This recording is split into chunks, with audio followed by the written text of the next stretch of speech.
Welcome to another edition of Real, Raw, and Honest.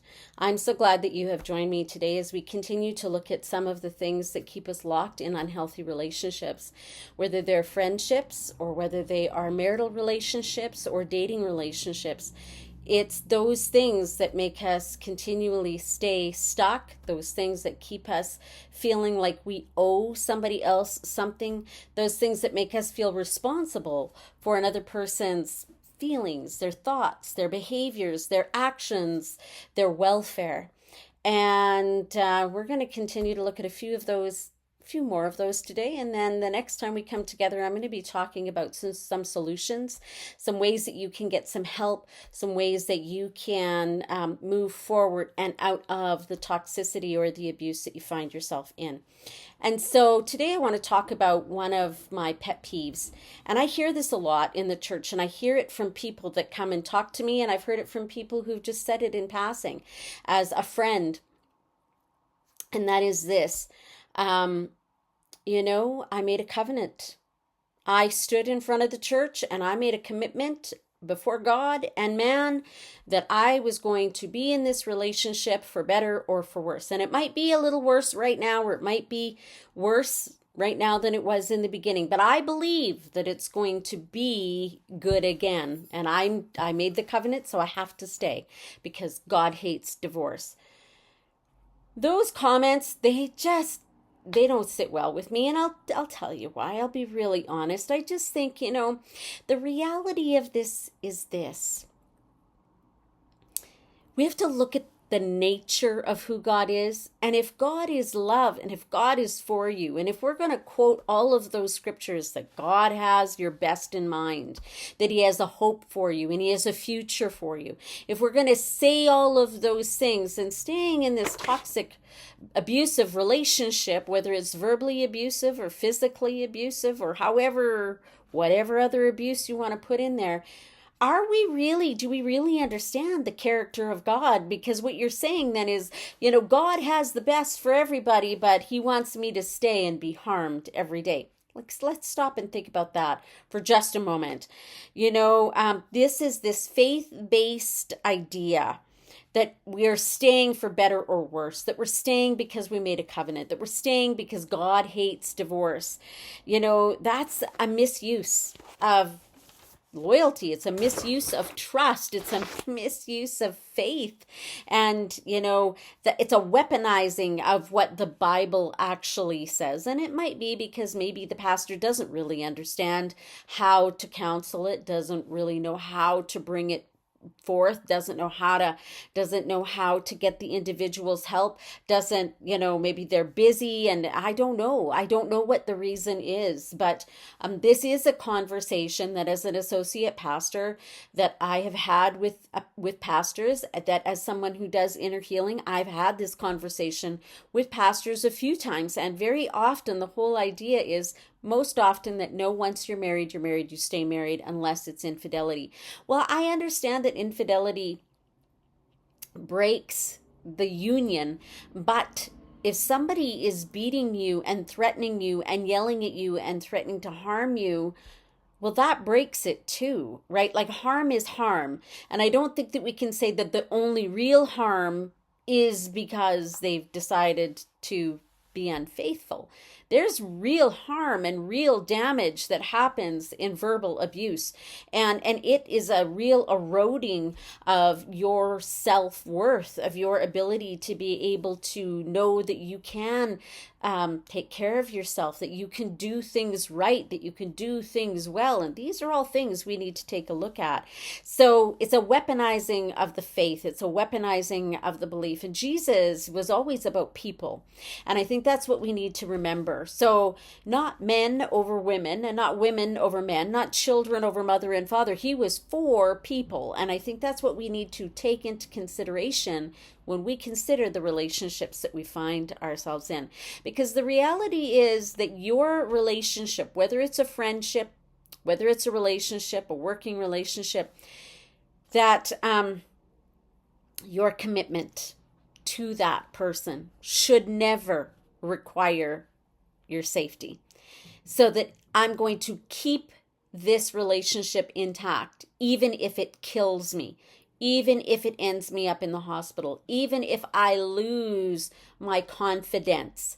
And no, I don't believe that that is necessarily what God is wanting to do. I don't think that that's right. I think it's a misuse. And it does happen for men as well as for women. A couple of months ago, I was talking with a young man who was in a long-term narcissistic relationship with a young lady. And the level of self-worth that he's lost, his level of belief that he can be successful, the level of feeling of a failure that he now carries is quite profound and very sad. But the reality is he's in a relationship now that's very healthy. And as I continue to work with him, I believe that this is going to come around. I believe that he's going to be fine. I think that he's going to gain all of that back. But there is something called a narcissistic wound, which I don't have time to get into today, but just know that it is something that takes place. So God will never violate his heart. And I think that if God is love, then we have to understand that that means that God is for me, as the Bible says. He's not against me, which is what this level of thinking tells me. Abuse is abuse, and that can be a form of spiritual abuse. In my opinion, I believe that telling people they have to stay where their husband is or wife has pushed them down the stairs or caused bodily harm to them, physical harm, mental harm, that I do see that as a spiritual abuse. Another thing that we can really believe that is true, that is not, is that if I leave, I'm going to regret it. And the reason I'll regret it is because they might actually harm themselves. Because if I leave, maybe I can't make it on my own. Maybe I'm not smart enough to get a job and raise the kids and keep a household. Maybe I'm not capable, like they tell me I'm not capable. What if I can't handle the guilt if they do harm themselves? Like I'm responsible, because there's this feeling of responsibility. I had a man tell me, he goes, I don't know what I'd do if my wife died, because he goes, I can't even tie my shoes by myself. I'm thinking, dude, you should probably get some help. And because that's a whole level of coming into a relationship where you feel dependent upon another individual. But I'm not going to get into that. But it's this guilt that you carry, and this can be called trauma guilt. Right? It's like you're carrying something with you that's not really yours to carry. And it's a shame that comes out of the fact that it didn't work. I'm a believer. It didn't work. My marriage is over because I opted out. My marriage is over because I decided that I couldn't fix him, because I wasn't strong enough to fix him. Well, first of all, it's not your responsibility to fix him or her. And secondly, let's just remember that this shame is a false shame. This guilt that you carry, this trauma guilt, it's a false guilt. And years ago when I don't even know if I was a Christian yet, this young gal that I knew, she had been dating this guy for probably 3 years, and they broke up, and he did try to kill himself. And she was so ridden with guilt because of that. And I'm like, okay, but you don't stay with somebody if you're unhappy just because you think they're going to kill themselves. Like, this is unreasonable thought process, right? And they do need to get professional help. Because the reality is that what we're afraid of is that we are afraid that if we leave, it's going to be worse than if we stay. And so that usually outweighs the leaving, because we think, I can just continue to put up with it. I'll just continue to do it. But the reality is if somebody really says that they are going to get help, which is one of the things that can often come, especially in addiction type relationships, is that somebody will say, you know what, I'm going to get help. Just don't leave. I'm going to get help. But that they don't. The reality is they'll get help whether you leave or whether you stay. The reality is, if they really want to get help, your being present is not going to make them get the help that they want. And if they do, it's going to be kind of a false pretense at getting help. They're doing it because they don't want you to leave. And so if they say they're going to get help, then it's like, okay, let's practice some tough love here. I'm going to go, and we'll keep it in the front. And we're going to monitor how well you're doing, and we're going to monitor your help and how that's going. And if it looks like a reasonable response for me to come back into the relationship, then I will do so. But remember, somebody getting well, that responsibility is on them, not on you. You need to get your own help, and you need to get your own counsel in this situation, because the reality is you can feel responsible for somebody else, but you cannot make somebody else get well. You can help yourself. That's the only person that you are responsible for, and your children, if you have children, to leave so that they know that there is some healthy situations that you can work through together to get health. So that is another thing that we will often look at and go, I'm staying because of the kids. Well, okay, so staying because of the kids. And I grew up in a home, and I've been very clear about this, very honest about this. My dad was an alcoholic, and he could get violent, he could get angry. My mom was the perfect codependent, and she never left. And there was many times I would go to her and I'd say, Mom, why didn't you leave? Why didn't you go? And she'd say, well, how was I going to make it?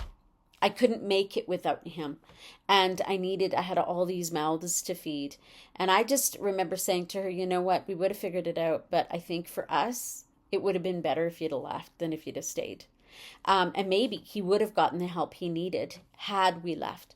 But you decided that you were going to stay, which continually put us all in a situation that was unhealthy, in a situation that was volatile, in a situation where we didn't know how things were going to turn out. And so, these are real situations. The thing is it'll hurt the kids whether you stay or whether you leave. The reality is the kids, you can say the kids need two parents, and it might be true that the kids need two parents. But that your leaving does not make your spouse or your partner not a parent. They're still a parent. They're just now in a healthier environment. And so it's the fear of a lot of things, and that fear can keep us trapped and keep us stuck in that situation. So, you're really picking between two bad options, and it's like, what do I do? Do I leave? Do I stay? Because the truth is, in kids that are raised in an abusive situation, many times will grow up to be abusers, or they will allow themselves to be abused. It caused harm regardless. And so leaving and getting yourself healthy proves to your children that they don't need to be in a relationship like that, whether they're the abuser or they're not the abuser. And so it's actually more helpful in the long term to make a stand and to help them to understand that, yes, we don't deserve to be treated like that. And so there is that aspect of it as well. So, another thing, and this is one of the things that can be a real situation as well, is that this is just how relationships are, and this is just how our relationship is. There's times it's really, really great, and it's times that it's not so great. And it's like that normalizing of the abuse, the normalizing of the toxicity, that this is what happens in every relationship. And there would be times that my mother would say to me, other people have it worse. And that's a real statement right there, because, when you're sitting in a situation where things are really falling apart and it's quite volatile, you'll stop, and that thought would go through my head, and I'd go, wow, other people have it worse than this, right? And it's not like mine was the worst case scenario, but the reality is it's not normal, right? Like there's no normalcy in physical abuse. There's just not. There's nothing normal about an adult berating a child and making them feel like they're not worth the skin that they're in. There's no normalizing one parent physically berating another parent. This is not normal behavior, and it is not, should not be acceptable. And so what it does, we can inherit these kinds of thought processes because of our family, our dynamics of which we grew up in. And so when we grow up, we can end up in a relationship just like that one, because we're trying to internally repair what has happened in our life. We're trying to repair a relationship with our mother or our father. We're trying to repair something. And so we'll go, oh no, it was great. And, I remember, and myself, like, seeing people in relationships like this and going, there's always dynamics when you have more than one child, and seeing some of the kids go, I just want to have a relationship just like my parents, and going, why on earth would you want to do that? Like, and honestly, except that the Lord stepped in and spoke to me clearly and audibly and told me that I was to marry my first husband. The guy that I was engaged to prior was exactly like my dad, and I would have followed that whole process. I would have ended up in that same situation. And so thank you, Jesus, for stepping in, because you know what? I learned some things in 28 years being married to a good man who loved me well. And I have the confidence to do the things that God has called me to do. Otherwise, I wouldn't have. My second husband is kind and caring and loving and gentle, and I'm able as well with him to be able to continue doing what God has called me to do. And we have discussions, but let's talk about how a healthy relationship handles the good times and the bad times, right? Well, it's easy to handle the good times because you're walking together and everybody's having a great time. Everybody's in a great mood. There's no pushback. There's no shoving. There's no abuse. There's no toxic conversations. There's no threats being made in the good times. It's in the difficult times that those happen. And yes, there are discussions and arguments that happen in every relationship, but healthy relationships come together and have discussions. Healthy couples resolve the things that they disagree in a healthy way. They don't call one another down. They don't tear each other apart. They don't hit. They don't yell. They don't throw things. Healthy couples might take a little bit of time to calm down, come back together, and have that conversation. And in a healthy relationship, sometimes each one of the couples will have to go, okay, well, I don't really agree with this, but I know that you're set on it. So I'm going to follow you with this. I'm going to support you in it. And so there's a give and a take in a healthy relationship. And so healthy relationships spend more time enjoying calm. They spend more time enjoying the peace. They spend more time getting out, doing things together, things that they love to do. They enjoy gathering together with them, with other couples, or, gathering together as a family. And so there are a few things that healthy relationships do. They're open and they're honest, and there's no hiding of things. There's a confidence that is built up in everybody that's in the relationship. And so a healthy relationship supports the people in the family unit. And so, it's a connection that we might not have, that we don't have, I should say, in a toxic relationship. We have in a healthy relationship. Connection, the ability to be able to come boldly, even when we've done something. A year ago, I had to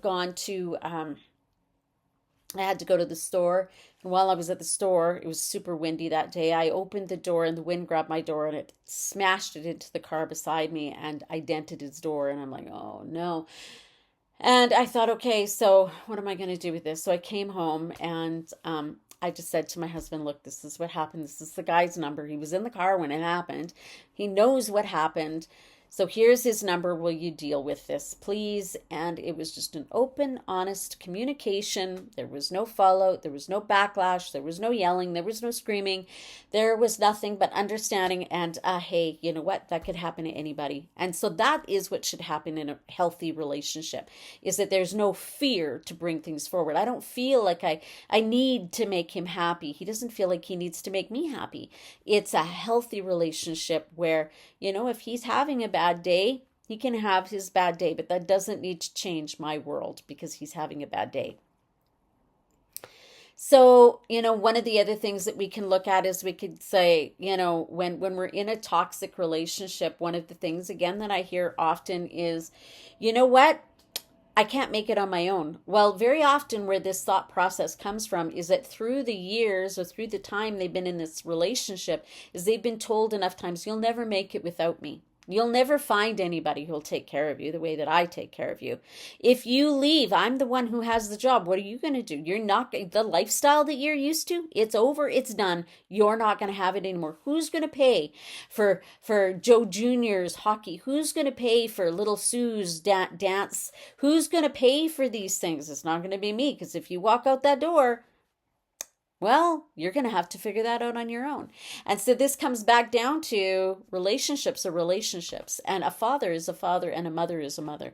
And so it does go both ways, right? You're still a parent, whether or not the marriage union is intact or not. And so this kind of thinking can happen very often. And I'll say this, I know a lot of women, and I'll get to the men part in a moment, a lot of women who are in relationships who have no idea after 10, 15, 20, 30, 40 years of marriage, they have no idea where they sit financially. They're heading into retirement and they have no idea what's in the account. They have no idea what is brought in every month. They have no idea if there's a savings account. They have no idea if there are any kind of investments. They just have never been told. And anytime they've been asked, they've been told, it's none of your business. I'm taking care of it. When that spouse passes away, that individual who has no idea is in for a rough ride, whether there is finances or not, because they've never had to deal with the paying of a bill. They've never had to do the things, the financial things that need to happen in a relationship. And at the same time, it happens with men as well. And oftentimes when it's the woman who has the money, because maybe she has a better job, a greater career that makes more money, is that there's this pulling away and a hiding of finances and it's never discussed. And so there might be a joint account, but that's all that they're open to or all that they have acknowledgement of. And so when they're coming into their retirement years or as time goes on, they go, well, I've got my money and they've got theirs, and that's the way we like it. But the thing is, and again, you have no idea where you're sitting. And so that is abusive, right? It's control. It's a subtle and persistent daily, weekly, monthly, yearly, when the taxes are due, they don't do their taxes with you. This is one of the things that narcissists love to do, is to keep you in the dark about the finances, especially if there is finances. If there is no finances, well, then it's up to you to fix it. It's up to you to go get the job. That's a whole nother topic I don't want to get into today. But it's that gaslighting that happens that makes you feel that you're incomplete without this other person, that you're not going to make it without the other person, that you're helpless without them, that you're helpless to be able to provide the needs, the common things that need to happen. And so, again, that's one of those red flags to take a look at, especially if you are dating somebody. Date somebody long enough to know what you're getting yourself into. Another thing that I see a lot of in the church, and this was really huge, I had a couple of years ago, it's like people would be on Facebook all the time, and people that I knew, and I knew their relationships, I knew what their marriage was like. They'd be seemed like 2, 3, 4 times a week they'd be on Facebook or whatever. Whenever you have a conversation with them, they'd be going, I have just the best husband in the world, or my wife is so amazing and I love them and I just applaud them and I'm so appreciative of them. And one of these people was like, oh, he's just so good at what he does, and all of those super accolades, right? And then all of a sudden one day she left. And everybody's going, what happened? We thought you had a great relationship. And she's like, I couldn't do it anymore. She goes, it was abusive and I couldn't stand it. But for the last however long, you've been telling everybody how wonderful it is. And so now people around them are going, what happened, right? Like, I had no idea it was like that. But there's that it's not as bad. And that's the thought, right? The thought is it's not that bad. Very common in the church. It's not that bad, and other people have it worse, right? And so that thought process, you know what? It doesn't matter how bad other people have it. It doesn't, it's like, what is it doing to you? Now, I am not advocating, because I know that there's going to be a lot of pastors out there, because I've had conversations with a lot of pastors about this, and they're going to say, you shouldn't have this conversation. And I'm like, no, this is a conversation we in the church have to have. We need to have this conversation.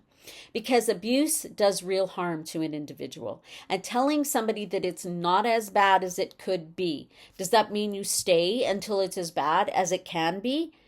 Or do you make a stand and say, God sees me as his daughter and as a princess, as a queen, as a woman of God, I don't deserve to be treated like this. As a man of God, one who carries the Holy Spirit in me, then I should not be treated this way. Where do we draw the line? And so saying, no, it's not that bad, or other people have it worse, that is something that the church has also adopted. And just if you'll get, like, if you just constantly say, my husband, my spouse is the best person. I'm so glad I married you. I'm so thankful for you. And yes, I think that we need to think about why we married them in the first place in order to reignite that love. But at the same time, they need to do the same with us, because minimizing abuse is not healthy. And so that's the basic of what I wanted to say. And to say this, what we need to do is we need to think about the long term. How, if I stay in this relationship long term, how is that going to affect me? Because people who are abusive do not start out with isolating you from everybody. They'll say, no, go out with your friends. But, I'd really like it if you were home by midnight. Okay. Oh, you're going to go out for, dinner and a movie with your friends. What time is the movie home or movie done? Oh, it's done by 10. Okay. So can I expect you home by 10:30 then? And then the next thing is like, well, I was hoping to take you to that movie myself. And so now you don't get the movie. You might just be able to go for dinner. And so it's a very, very slow shrinking of your outside world, and then eventually finding that you have no friends. You're not allowed to go out. You're not allowed to have a social life. Your children are suffering. They're not allowed to be involved in sports, because lest somebody say something that might shine a bad light. We need to think long term. And I think, when you're dating somebody and you're looking at the red flags and you're looking for green flags, and you're going, there's more red flags than green flags. And even if you've got green flags and one red flag, you have to decide if this is really something I can do long term. I remember when I was graduating high school, grew up in a small town. Everybody got married right out of high school except for me, and a handful of, maybe not even a handful of people, well, maybe a handful of us did not get married right out of high school. And this one gal came up to me and she goes, the guy I'm marrying, I love him. He's so great. He's kind, he's funny, he's this, he's that, unless he's drinking, and then he can be violent. And then she comes to me, and she was a very good friend of mine, and she said, what, he told me he's an alcoholic. And I said, what, you need to decide whether this is really a good choice or not. This ended our relationship, by the way, our friendship, and we were the best of friends, always together. And I just said, I wouldn't do it if I were you. If he's an alcoholic, just taking it from my own experience, I would not do it. Not for myself and not for my kids. I said, it's just too uncertain. There's just too much volatility to it. And if he drinks and he gets violent, you need to understand that that's not going to go away. And she goes, well, he says that once we get married, he's going to get help. And I'm like, well, if he wants to keep you, he should go get help now. And that can be, one of those contingent things. And so they got married, and it lasted under 5 years, and it became physically abusive on both sides. He was physically abusive, and so was she. And so and she ended up leaving because she couldn't do it over the long term. She couldn't manage it. And so it's looking at those things and going long term. If this is what's happening while we're dating, what's going to happen, and what's it going to look like in 5 years?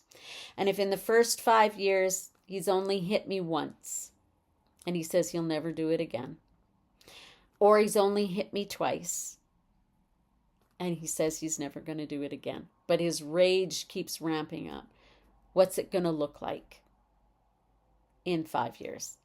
What's it going to look like next year?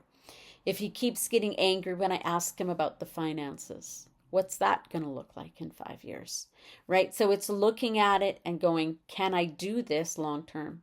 Is it worth it long term? Is it worth losing me long term? Losing myself, losing my own sense of worth.